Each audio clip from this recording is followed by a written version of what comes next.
ఇక్కడ దొంగ చట్టాలు దొంగ జీవోలు తీసుకొచ్చి జియో 29 జియో 46 ఇంకోటి జియో 108 ఈ జీవోలన్నీ కూడా నిరుద్యోగులకు ఉడతాడులుగా మారినాయి. ఫస్ట్ ఈ జీవోలను తీయండి.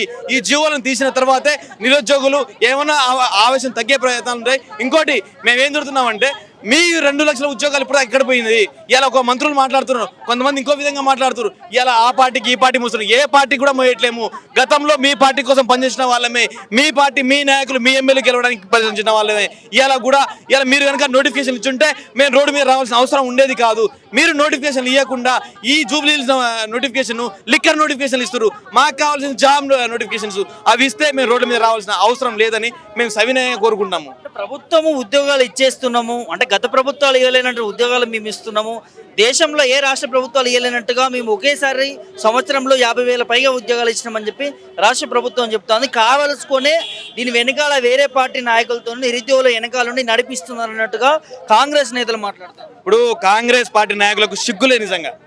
మీకు దమ్ము ధైర్యం ఉంటే అశోక్ నగర్ చౌరస్తా కానీ దిల్సుఖ్ నగర్ చౌరస్తాలో కానీ ఏ మాటలు మాట్లాడండి. వాళ్ళకి దమ్ము ధైర్యం లేదు కాబట్టి సెక్రటరియట్లో ఎక్కడో ఒక మూలను పడేసి అపాయింట్మెంట్ ఆర్డర్లు ఇస్తున్నారు. మీకు దమ్ము ధైర్యం ఉంటే అశోక్ నగర్కి వచ్చి దిల్సుఖ్ నగర్ మాట్లాడండి. వీళ్ళు ఒక నోటిఫికేషన్ ఇవ్వలేదు, మేం కాదు, మేమైతే సరే పార్టీకి అమ్ముడు పోయినాం అనుకో, మా నిరుద్యోగులతో మాట్లాడండి. వాళ్ళు చెప్తారు కదా ఇలా ఇంతమంది వచ్చారు బయటికి, ఇలా బయటికి ఎవరు రారు కదా, మీరు నోటిఫికేషన్ ఇచ్చి ఉంటే మేము బయటికి రావాల్సిన అవసరం ఉండేది కదా.